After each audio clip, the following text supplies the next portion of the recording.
Hey guys, we have an amazing episode of WoW to talk about. We had an emotional moment and just high octane action throughout this show. Of course, this is the WoW Superheroes After Show on Women's Wrestling Talk. Let's get it cracking, y'all. 10, 9, 8, 7, 6, 5, 4, 3, 2, 1, 0.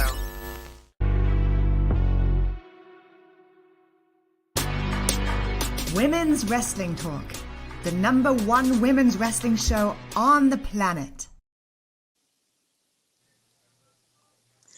Welcome. Like I said, this is the WoW Superheroes After Show on Women's Wrestling Talk, the #1 women's wrestling show on the planet. Here, coming at you live every Monday evening. Of course, this is the day before a special holiday and a weekend of amazing wrestling stuff. But of course, in the midst of that, WoW Superheroes took its place as an all-female star-worthy affair every weekend, and we are here to talk about it. Of course, I'm your girl, Stephanie Hardy, host and creator of the Hardy Wrestling Podcast, host and writer for this fabulous platform, and color commentator. And of course, I'm not alone. I am with my tag team partner, the creator of NCAT We Trust, and someone who had a magnificent showing at Florida SuperCon with her Women of Color in Wrestling panel. She is Katrina Blake. How are you, Kat?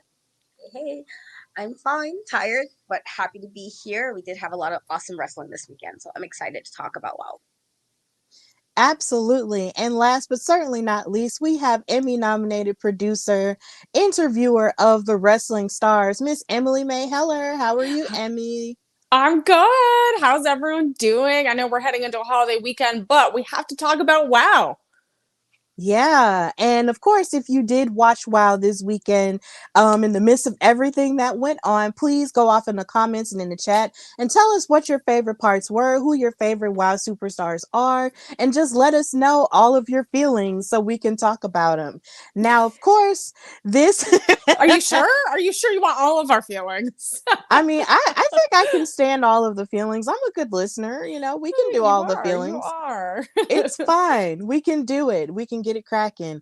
But yeah, light up the chat, and thank you guys so much for watching on all of our live platforms, and just continue to share and subscribe to Women's Wrestling Talk. So, in our episode, they of course recapped everything that happened in the last episode before leading into the very first match, dealing with Vicky Lynn McCoy, of course, beating up her last opponent that she had, and talking about more of the Fab Four trying to maintain their dominance leading into the main event for this episode. But we will get to that a little bit later. So the first match was Chainsaw with her little sister Angelica Dante versus Tiki Chamorro. Now, Tiki is someone who is a part of the Island Dynasty with the Tonga twins and Leia Makoa, and we hadn't really seen her in a minute, but you know, this was a nice way to see her come back and show more of her resilient and bright and sunny disposition that she shows whenever she's in the ring up against Chainsaw, who is just plain scary, like all the time, like just scary for no reason at all. So this match started off, you know, showing off the idea that Chainsaw is a very unmovable object. It felt like throughout this match, every time Tiki tried to hit a move on her, it just didn't affect Chainsaw at all. She used power and strength throughout, you know, just tossing her about, you know, choking her out and all of the above. But Tiki would try to fight back multiple times by using a headbutt to get out of the chokehold that she had her in. And of course, she hit her with a drop kick and an enziguri. And then she even tried to hit her with her Tiger Fate kick, but she wound up getting caught as she tried to fly through the ropes. And it was just like, it was almost like watching a person just try their level best to do something, you know, as an underdog that a lot of people just don't think is possible for her. But she tried her level best to just knock down Chainsaw, but it just didn't help. And Chainsaw continued to attack Tiki more after the match ended, and Chainsaw wound up winning. But either way, Tiki wound up getting attacked a whole lot more by Chainsaw, and her sisters, the Tonga twins, came out to defend her and say to Chainsaw and Angelica that that you don't mess with the Island Dynasty. So Chainsaw, in a very dominant fashion, won the match by choking her out and slamming her down, and that was the end of it. But Tiki had her Tonga sisters, Chaos and Kona, to come out and help her. Yeah. So, Emily, how did you feel about this match and the performance of Tiki Chamorro and the way it ended? Yeah, I mean, you could definitely see that the audience was on the side of Tiki. There was chants, and there was definitely a great divide, not only with the fans in the audience, but there was also a divide of power and strength. So we had Chainsaw coming in here, and even AJ was talking about how scared she was even watching on commentary, and that Tiki was in for a battle. And I loved how Tiki never gave up in this match. Tiki knew that it was an uphill battle, but I liked how they kept it, the two of them. They kept it separate, and obviously at the end, we had the Tonga twins come out and support Tiki, even though there was a loss. But I loved how Tiki was like, I want to do this on my own. I want to show what I can do. And even though this was a loss for her and we haven't seen her in some time, I think it showed that she has some resilience. And even though there was a kind of a contrast in power and strength from the two of them, she did get some moves in, and and she did try to target Chainsaw in the right way and target specific body parts to make sure that she could potentially take Chainsaw down. And I think both were working strategically. It's just unfortunately Chainsaw, overpowered Tiki and just got in a little bit too, got in the right amount at the right time. Absolutely. I agree with all of those points. They were like, Tiki really did try her best to sort of stand on her own 2 feet, and that is really to be commended. So it really shows that she has a lot of courage. Katrina, how did you feel about this match? And do you think that Chainsaw, really has a whole lot of logic when it comes to it, or does she just want to get in there and just destroy and leave? I wouldn't say this match showed logic too much. I felt like if anything for her, she was just being, as stated, just kind of immovable.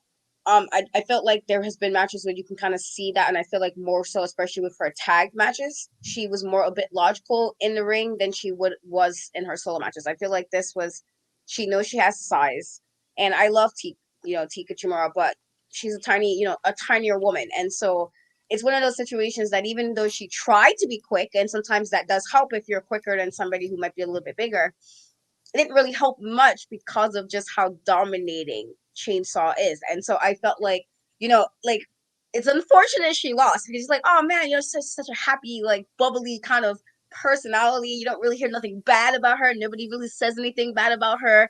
You think of all the like stuff we've seen with some of the superheroes over the last months where they might have had a beef with one, but you don't really see her in any of that. And so clearly she's not problematic back, in the locker room or any of that. It's just, in this case, it just her, even though she tried really hard and was really determined to hopefully get a win, it just didn't really work with an opponent like Chainsaw. And I think if anything, that just speaks that how dangerous Chainsaw can actually be. She was already dangerous in her group. When she was with Holodeck, when she was with Siren the Voodoo Doll, but she's also very dangerous by herself. And I feel like that's somebody, nothing about everybody else on the roster, who everybody, some parts she has put forward, I feel like she's beat them.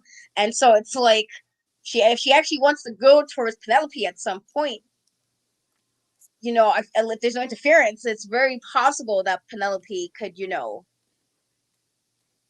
lose to somebody like Chainsaw, who is just, again, very hard to kind of get down. And so I thought it was a good match, and it just made me a little bit sad because Chica's so sweet, but also just speaks to, how dominating Chainsaw is.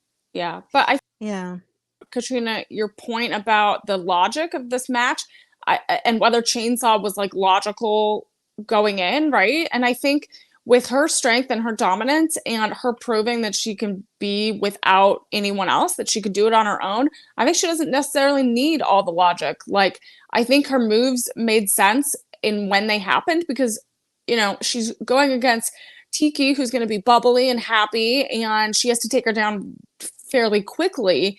And Tiki doesn't necessarily have the move set ready to go in order to counter as strongly as Chainsaw. And so this was definitely like an uneven match in the sense of like opponents, like singles competitors in the ring, but I think both held their own really, really well.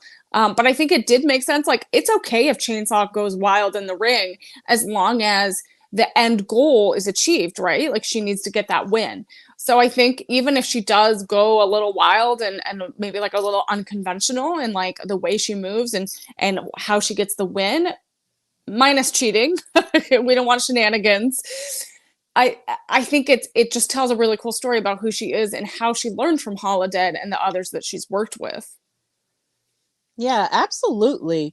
Like, Chainsaw is really one of the most dominant women that they have on WoW, and I'm more than sure, like even as she goes in, for as the aggressor in most of her matches, it's pretty clear that she does know what she's doing, and she does plan to sort of just run through everyone in order, to get whatever she wants, or just for the sake of destruction. Because sometimes people just really want to destroy things just to Sometimes you say just they have to destroyed it. sometimes you have to just rage, Stephanie. You just gotta Yeah, rage. sometimes you do. I get it. Like, I get it. Because sometimes, you do have to have that moment where you want to just throw things or just yell. I get it. But, Chainsaw came out the winner here. But at least Tiki does have her friends to back her up whenever someone is, trying to bum rush her or bully her or something like that. She has the Tonga twins. So that was still a very nice move on their part to continue to be there for her. So that was cool. So after that point, we did have a more of a background story on the Fab Four and Lana Star and her declaration saying that the entire WoW roster should stay at the back of the line. So yeah, essentially nobody is good enough to face her entire league of women, and it's just like, dang, You okay, Lana. Stephanie? You okay? I We'll thought get about to you. it. I was like, oh, Stephanie's gonna have so many We'll get to it. comments about this. We'll get Okay. to All it. right. All right. All right. All right. Yeah, I'll let you go. really, I'll let you go. we are gonna get to it. Like, I have to save my energy. But Okay. yeah, like, essentially she's just saying that everyone is at the back of the line and no one is good enough to take the titles. And then of course, with Vicky Lynn being the enforcer, she's just going to continue to make sure no one is coming after the titles at all. So it's just, that's where we're at right now. So yeah, that led into match number 2, which was Keta Rush, one of the original Bully Busters, versus Sylvia Sanchez, who was accompanied to the ring by her Las Bandidas sisters, Sophia Lopez, the greatest attorney in the world, and Vivian Rivera. And I want to give a shout out to Sophia Lopez. Me and Katrina were able to have an interview with her, which should be out on Tuesday, made public on Tuesday.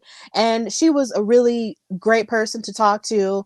Her story is very inspirational and amazing, and her reasoning for wanting to bring Sylvia and Vivian together is also inspiration as well. So on Tuesday, once that interview becomes public, please go and check it out on Women's Wrestling Talk platforms everywhere. It was a really good conversation. So seeing her be a part of this show was great.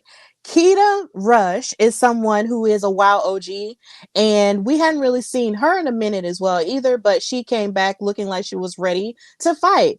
But in this match, we learned more about Sylvia Sanchez and how she can get methodical in the ring as a singles competitor and not just as a tag team girl. And this match was fantastic. It was very technically sound. Keta Rush came in hot with arm drags and a head scissors takedown as well. And then you had Sylvia using a modified cloverleaf and knees to hit into Keta Rush's back over and over again. This was something that I hadn't really noticed before in Sylvia Sanchez. It's just how rough she was throughout this match and trying to tear apart Keta Rush piece by piece. I had never really noticed that before. And then she even hit a tarantula, kind of a tarantula hold against Keta Rush, but then Keta Rush bounced back with a series of elbows and drop kicks. But Sylvia Sanchez actually wound up winning the match by locking in a submission series with a modified surfboard rack and a choke out, which allowed for Keta Rush to sort of give up or like tap out in a sense. And Sylvia wound up winning. So this was fantastic to see, even though, of course, they are heels. It was still fantastic to see because with Sylvia, we always see her with Vivian and them bouncing back and forth between each other in tag team work. But Sylvia Sylvia really did show that she could stand on her own. And Yeah. it was an amazing showing. So Katrina, how did you feel about this match? I thought it was a fantastic match. We haven't seen Keta Rush in a little bit, and so it was nice to see her. But even though I want to say, even though Keta kind of had her moments where you kind of realize why she's a vet, and you can see that. I felt like if anything, this had Sylvia allowed her to kind of shine. Um, we've seen her a little bit solo. We obviously seen her in a tag team with Vivian, but this she really, really, really delivered. And you mentioned the interview, and that was one of the things when you guys see the interview, but we did ask with in regards to how does she go about picking people she managed, including the tag teams. And so very much of what was said during that interview, Sylvia showed in that match. And it kind of just, for me, I was like, we just like 24 hours previously talk about what was it that she looks for when she's thinking of managing people and what she looks for in the WoW roster of who she wanted to manage. And then you see Sylvia like deliver like that, where it was just very on it. And I was like, well, again, she is a heel. It makes me sad because I used to love Vivian Rivera in regards to being her, when she's a face. It's actually really good to see really the technical work. I feel like we don't always see that too much with women in wrestling to allow them to be technical. And I like that we got to see that on Saturday. And so I thought it was a fantastic match. Probably my favorite match of the night. Honestly, as far as if you're like what I wanted to see in a match, that was definitely it. But it definitely allowed, again, I felt like Keta obviously held her own because she is a vet, but it also really allowed Sylvia to shine, and she did so without really having like there was no interference. Like they were there, but they weren't like interjecting in the match. They were just there for support, and it wasn't no like weirdness. It wasn't like any shenanigans. There was nothing happening. It was literally just they were there supporting her, and I think that speaks to not only Sophia, but speaks to that tag team. And so I thought it was a great match. Yeah. Yeah. Go ahead, Emily. So this kind of, we talked a little bit about it last week about like the tag team division, and kind of we're seeing a lot of like tag team opponents kind of branching out and having like singles competition, right? Like they're having these matches on their own. And so what I liked is like we got to see Sylvia shine a little bit outside of like the realm of a faction or a tag team. So I feel like this was like the theme of of this episode is we saw a lot of people kind of shine individually, but that we know like in the darkness behind them, or in the light, depending on if you're on the dark side or the nice side, right? You have like your partners or the people that are going to back you up. And I really liked that Sylvia was able to get this win. I think it shows that she can obviously stand against, a veteran Keta, that's one of the original members, and really just really stand her own. And I think this was a little bit more technical. I loved the last few minutes of the match, the last combination, those series of submissions and those holds and things like that. I think that was a really surprising combination of moves that I was excited to see. I was like, oh, it kind of took me out of the moment a little bit, because I was like, oh, that really was really fun to watch. So I really enjoyed this, but I was really happy for Sylvia to have this moment and show that she could stand on her own without a tag team. Yeah, it's just Katrina said, in our interview, it's Sophia Lopez had nothing but good things to say about her, and talked a whole and spoke passionately and basically lovingly about Sylvia and Vivian, and how much she really did believe in the both of them, and wanting to choose someone from WoW to be in a collective tag team, and also choose someone from the independents that we really hadn't seen before, that's new to the WoW universe. So the idea that she put them both together and believes in them so very much, and then you fast forward to Saturday and see them in action, or at least see Sylvia in action, it all just clicked and it all made sense.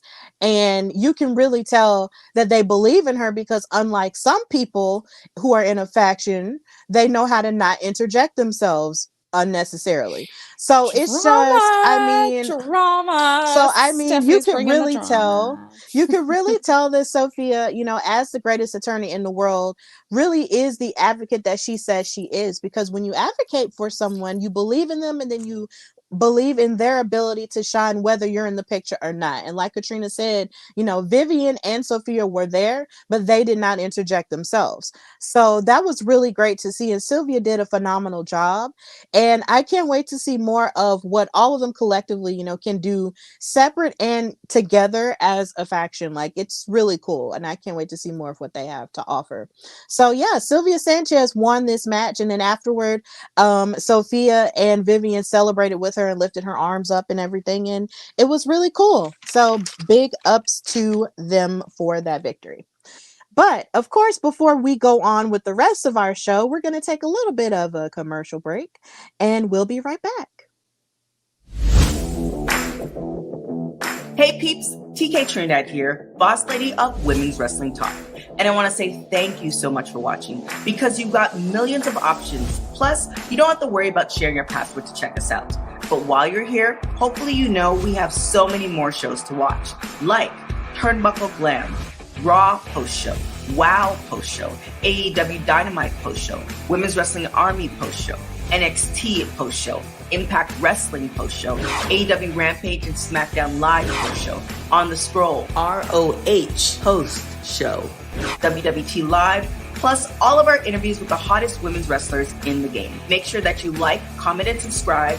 Check out our website at www.talkpod.com and follow us on all social media platforms at www.talkpod, and make sure to spread the word. That means send this to the group chat. Yes, even the person with the green bubble. Thanks again so much for watching Women's Wrestling Talk, the #1 women's wrestling show on the planet. Ciao for now. And of course, a big shout out to our CEO and fearless leader, TK Trinidad, who just celebrated Canada Day this weekend.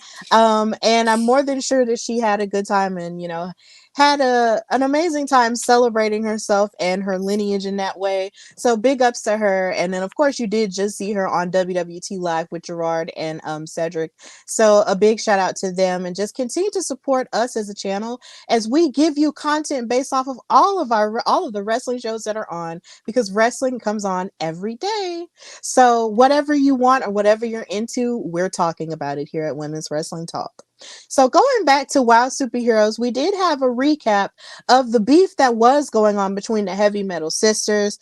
And after they reunited, they of course decided to attack Jesse Jones as well as Americana after getting into like a little bit of a tiff with them. And Americana, swore revenge against them for tearing up her son's iPad and, among other things, attacking her best friend. So what did you say, Emily? I was like, it's been forever since we went back to this storyline. Yeah, but they mentioned it. Yeah, they did mention it. I was like, oh yeah, that show did happen. I was like, that happened what? That was a few weeks ago. But either way, it happened, and Americana did swear revenge on behalf of her son and on behalf of Jesse Jones, because they did injure her and take her out that way. So that's where the Heavy Metal Sisters are. And then, of course, we did see Razor in her one-on-one match with Amber Rodriguez, which turned out to be the final match that Amber Rodriguez fought on WoW before she retired from in-ring action. So we do send her our very best. And we also saw Razor as, she is our sister here at Women's Wrestling Talk. So now she has reunited with her Heavy Metal Sisters, and she came out here with Mesmeriah to back up Fury as she took on J-Flo, Jennifer Florez.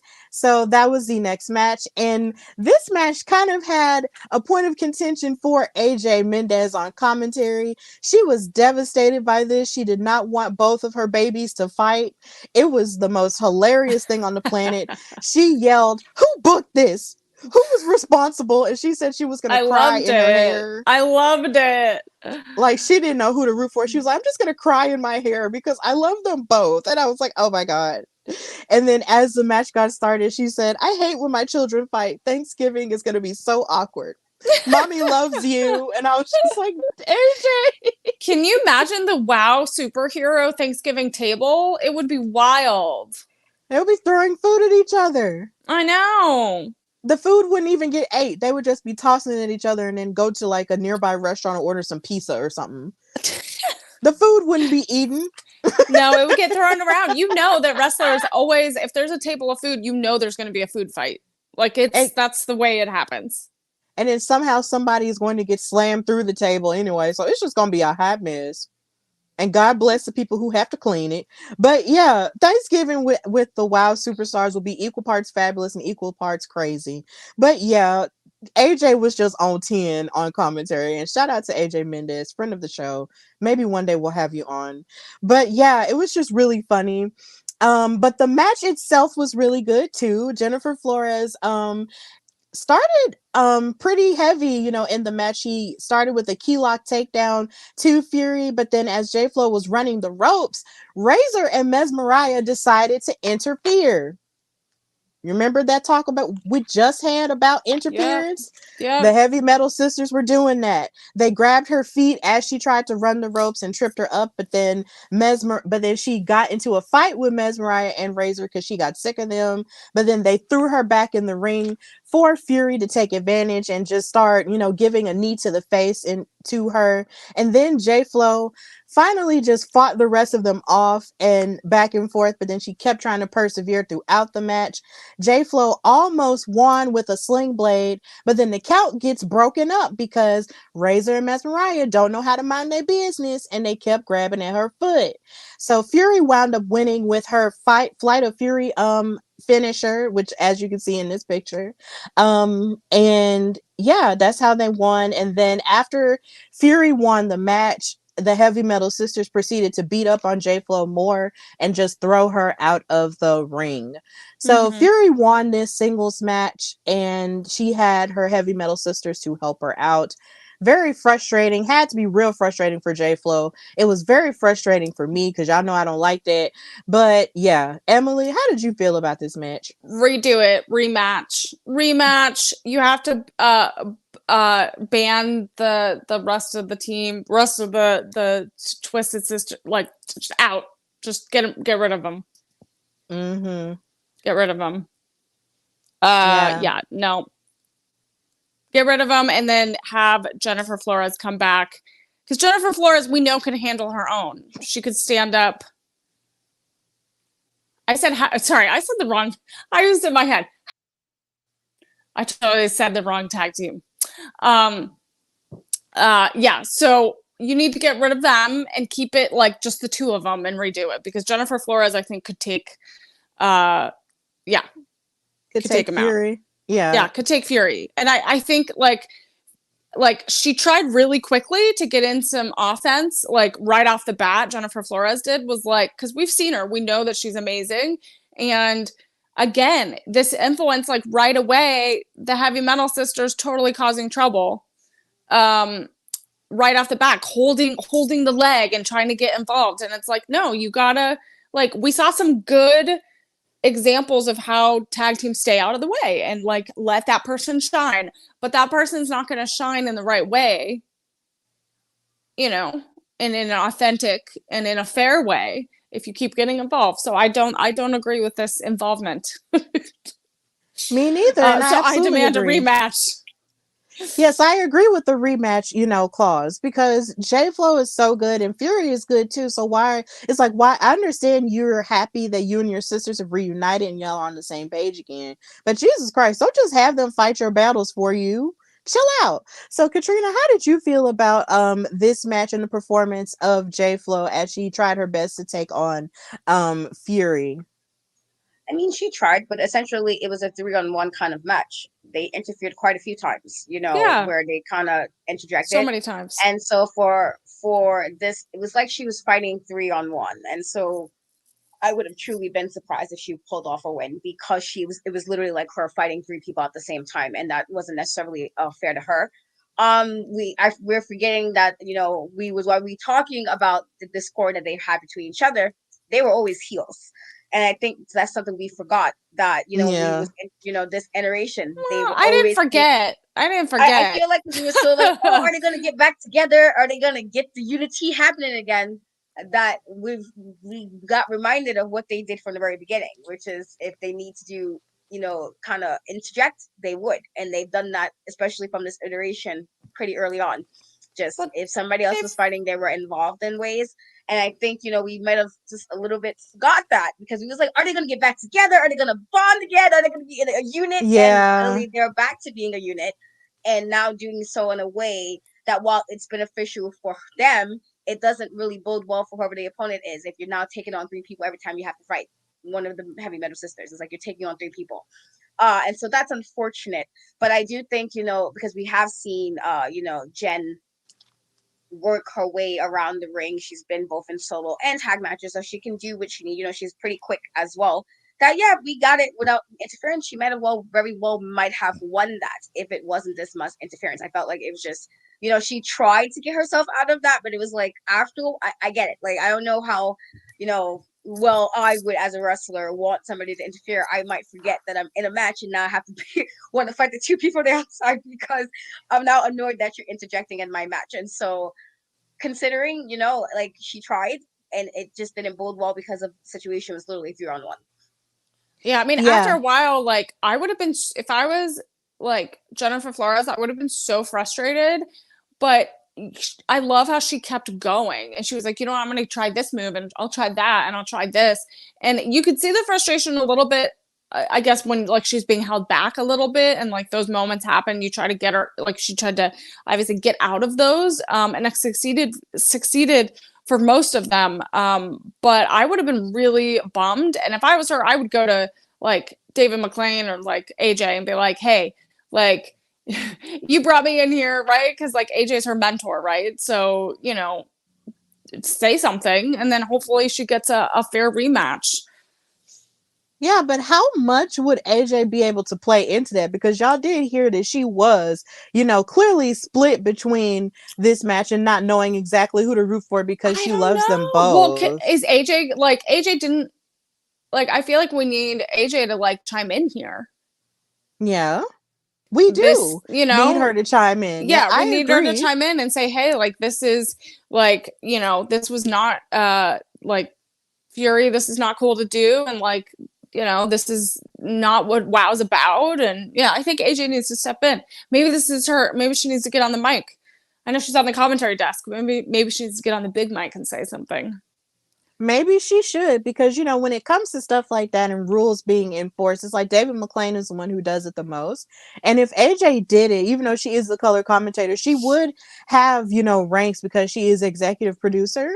So maybe she would be able to say something and chime in on that and advocate for J Flo to have a rematch. But it's just kind of hard because sometimes she sort of leans between being okay for the good guys and also being okay for the bad guys as well. Mm-hmm. So it's just kind of hard to tell at times. But either way, I'm more than sure that she would maybe be on the side of J Flo because she was responsible for recruiting her. So hey, you never know. You really never know. But hopefully J Flo can turn it around somehow and get a rematch. And if not a rematch, she can continue to bounce back and fight whoever's next on the horizon for her, because yeah, that just wasn't fair at all.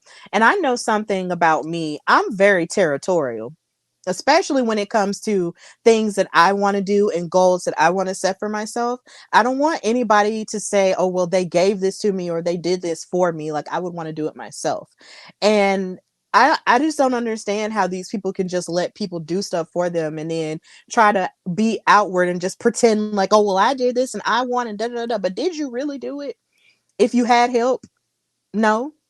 Like, I literally feel like if I were an athlete or as in the space where I am now, I would much rather be known for doing it myself instead of having somebody hand something to me. So maybe that's a food for thought for some of them girls. They like to have their friends interfere for them. Do stuff for yourself and don't let anybody hand you anything. Yeah. Sorry, I just had to get that out there. Ooh. So before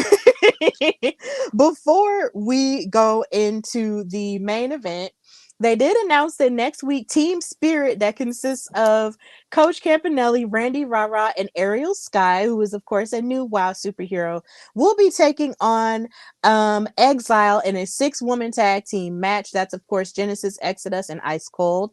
So I'm definitely looking forward to that. I can't wait to see what'll happen with that. I'm really pumped about it. So yeah, Team Spirit versus Exile. It's gonna be great. How are we feeling about that match? think that's going to be a good one. I think there's going to be a lot of things to watch. Obviously, a six tag is really a lot. So, you know, it's going to be a lot to watch, a lot of action. Hopefully there's I think there's enough people in there to not have interference. Exactly. There's enough going on. We're going to have to pay attention a lot.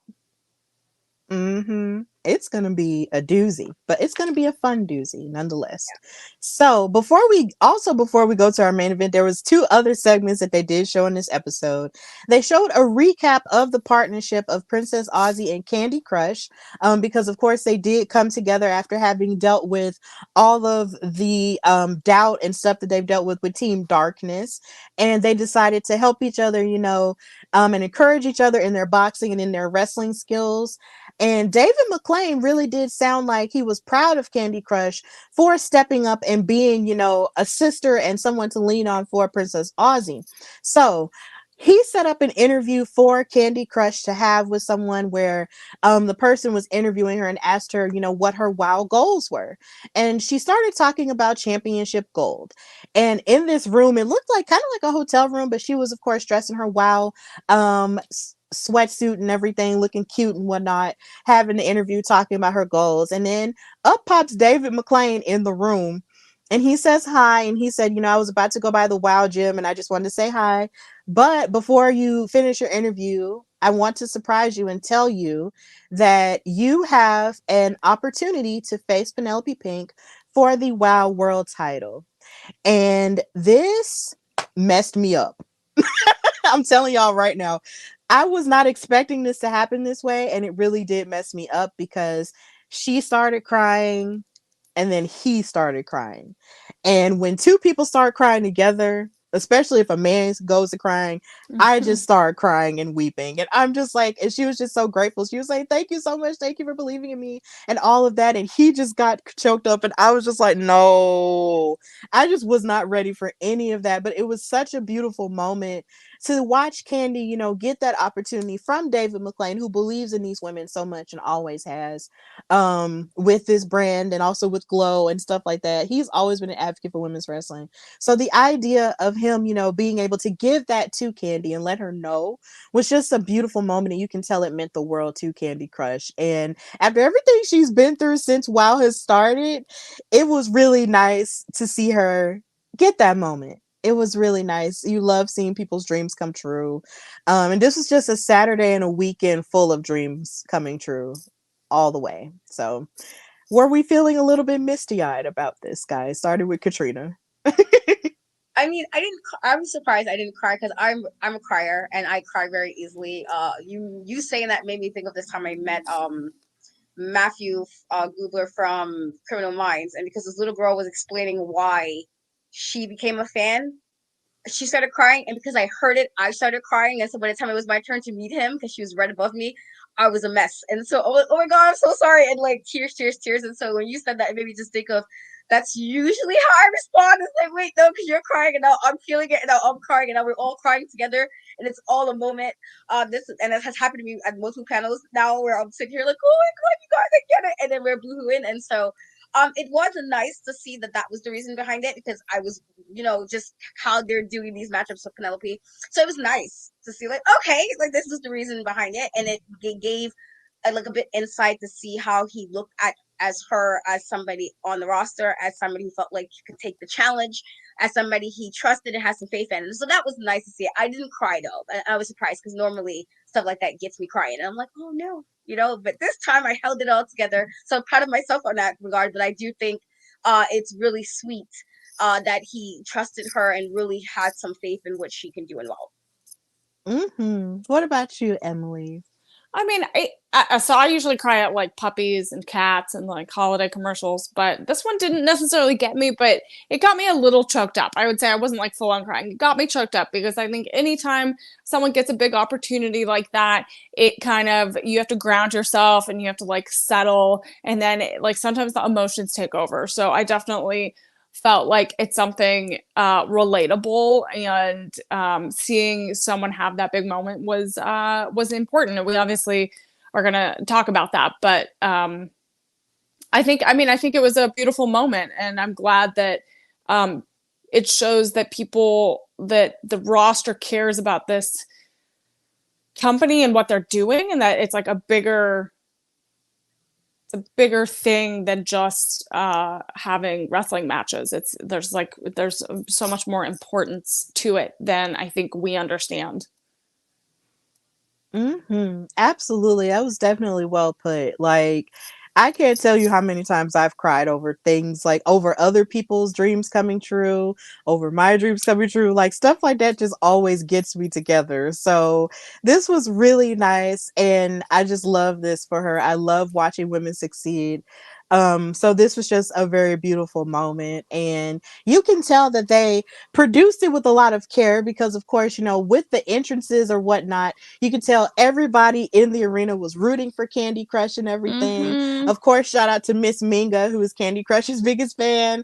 She was there too. So, you know, she was always there, but she's always there for Kandi Krush. The crowd was, so it was just great. definitely there cheering for Kandi Krush. Like, it was a full Kandi takeover. Yeah, it was you could definitely sense it. Yeah. It was definitely something that she deserved, but it low key towards the end of all of this, I'll talk about it once we get to the end. So all of this beautiful, you know, emotion led to our main event, which was, of course, Kandi Krush versus Penelope Pink, accompanied by Lana Starr. And I guess you could say Vicky Lynn McCoy came out there too, but she decided that she was going to be on commentary. Now, yeah, this is the part where I get a little bit rowdy, but it's okay. This match was pretty good for the most part. The only thing that I really did not like about this was just how disrespectful Penelope Pink was being to Kandi Krush. Every time she hit her with something, there was one point where Penelope actually punched her in the face and mocked like her boxing background a little bit, and then she would slam her down, and then she would do the "let's go" that Kandi Krush would always do. Like, Penelope was just being her regular disrespectful self, and I hated it. But either way, the but match was still I don't blame her. Like, she can kind of do that. She's kind of proven that she can do that. I'm not saying it's right. I'm not saying it's right. I'm just saying, just to be like in the middle here, that she's kind of made her statement by being so dominant that that's part of her charm. Okay, if you can call it charm. That's what she was just being disrespectful. And yeah, you can be a champion, but Jesus Christ, like, come on. But either way, what I will give credit to Penelope for doing is attacking Penelope's arm that she normally does her punches with. Yeah, exactly. Like, throughout the match, she really did target her arm throughout it, like slamming it onto the apron, slamming it into the ring post. Like, it was to the point to where Kandi Krush was struggling trying to pick Penelope Pink up for her regular moves that she normally does. It was just really bad. Of course, you see Penelope's boot to Kandi Krush's face, and y'all know Lana Starr got involved because anytime Kandi Krush was hanging on the ropes, or in the corner, Lana Starr was just grabbing her by the face and all of the above. Like, it was, of course, the 2-on-2 affair we knew it was gonna be. And Vicky Lynn was like jaw-jacking at David McClain, telling David McClain to stay out of Fab Four business every time he tried to hold them accountable for their mess. And it was just, oh my gosh, it was so sad. But at a certain point, the girls were trading pins and shots back and forth to each other with those hard hits. And as the match just kept going and going, Penelope Pink was able to take advantage of Kandi Krush not being able to punch her out with her Superman punch. And she hit her with the Pink Thunder Bomb and won the match. Well, not the Pink Thunder Bomb. The Pretty in Pink. Pretty in Pink. Yeah. The Pretty in Pink, and she wound up retaining her Wild World title. And that was really the end of it. And then Vicky Lynn attacked Kandi Krush afterward and slammed her down and proceeded to attack her some more, but that was where WoW ended. So I guess we'll find out what happened next weekend. But this was a pretty sad ending for me because it felt like The only thing I can find to compare it to was like when Sami Zayn was able to become the number one contender to Roman Reigns, and he went to Montreal to fight that match, and it really felt like everybody was on Sami Zayn's side, and then he lost with all the shenanigans and everybody's heart was broken. This is what this felt like. This is Wow. what this felt That's like. that's a lot of feelings, Steph. Yeah, it is a lot of feelings. That's why I said we're going to talk about our feelings, because I had a whole lot. I This know. is what this low key felt like, because everybody was behind her. They showed all this love to Kandi Krush, you know, in the part in the segment before the match and everything, and I was just like, is this going to be it for Kandi? Like, is she going to be the one to dethrone her? But that just wasn't the case, because Penelope had a strategy that she doesn't always use with her targeting Kandi Krush the way that she did, as well as having Lana Star out there too. So it was just it was Yeah, I really know you're sad. upset. It I was know you're sad. upset. I mean, It of was course, sad. like you're gonna have those amazing video packages leading up to someone challenging for a championship. You're gonna like raise someone up, right? You're gonna tell their backstory. You're gonna give them like that big moment. I love how the audience was behind Kandi Krush. I don't necessarily. I don't. I'm with you, Steph, that I do not like interference in a match. Like, keep it straight. Don't do any of that stuff. There was like on commentary, Vicky, I was like unsure exactly what she was going to do. She obviously waited till the end. But like the damage was already done at that point. So it's just like, you're already like making it worse, right? You're digging in the wound there, putting salt in the wound, right? And that's really tough. I don't think this is the end for Kandi Krush, though. I think this is just going to get, she kind of had that taste of like what it feels like to go after gold. And I think it's just the beginning. I think obviously she has to go back and repair her wounds, and we'll see, I guess, a little bit of what the aftermath of it in the next episode. But I think this is obviously, she had her moment. I think she did an amazing job under the circumstances. Obviously, I think with Penelope targeting that arm and targeting kind of her big strength in boxing, and her not being able to use that, I think that damaged her a lot, to kind of make it difficult for her to fight back all the way. But again, I can see where you're disappointed that obviously the Fab Four think that they're unstoppable. So this is going to be, I think, an ongoing. I don't know who can dethrone them at this point. Yeah, Katrina, how did you feel about this match and Kandi Krush's chances? Sorry, outside noise, summer. So I don't know if I would compare it to Sam, and maybe because I was one of the few I knew he wasn't winning that, and so I think that's why. And yes, partially biased because I am a big Roman Reigns fan. I've been a Roman Reigns fan since NXT. But so before Tribal Chief time, it was when he's Joe. I was the fan when he was wearing them suits. I was like, listen, you guys, it's happening. It's gonna have you sooner than later. And now here we are. And so I never thought Sammy was winning. Because I was like, yes, he's in his hometown, but I'm a firm believer, and I felt like Money in the Bank kind of proved it needs to end with Jey Uso. And so it just for me tied. So I'm like, yeah, are you guys? This was like fan feelings, but I was just like, yeah, no, I don't know. He's not winning this. Like, I'm surprised you I didn't compare it to Cody at WrestleMania. I didn't. Stephanie. Cody wasn't. See, I'm not a Cody Rhodes fan, so I'm sure he's a nice guy, but I'm not a fan of him I either. mean, And that's I the didn't think he same was. thing too, because I was actually there for that one. That It one was hurt. full. That one was And like you could see, hear a pin I drop. was very happy with Roman retaining. I didn't think Cody should win. I still stand by this. Him finishing a story with Roman makes no sense, because when he was originally trying to make a story, Roman wasn't even where he's at now. So how, like, I just, for me, logically, it's like, what story can you finish with Roman being the person you need to finish the story with? Roman's story is about his family. You're behind that. And so, again, I was not devastated that Cody lost. I was like, he's not winning this. So I don't know. In this regard, I felt like I was mostly just sad for Kandi Krush. We got to speak to her at LA. Again, we learned about her over the last few months as far as what got her into wrestling. Then we think about the fact with the boxing gloves and all the stuff that happened with that, and taking something that meant stuff to her and all of that stuff. And so for me, I felt more so for her, as in, like, she's worked, her way from when we first got introduced to her. The first time we got a little snippet about her, I believe, was it like the second week we saw her when they gave her a little backstory to her when they, they was doing those interviews, And all and that. That then was like a few weeks having a in, chance yeah. to speak to her at LA Comic Con, and then watching even, her, struggles with like dealing with that loss with her grandmother, but also trying to find her footing, like if she was going to be in a tag team or she was going to kind of stick to solo. And so I felt bad in that regard, like for her, like, damn, she worked really hard.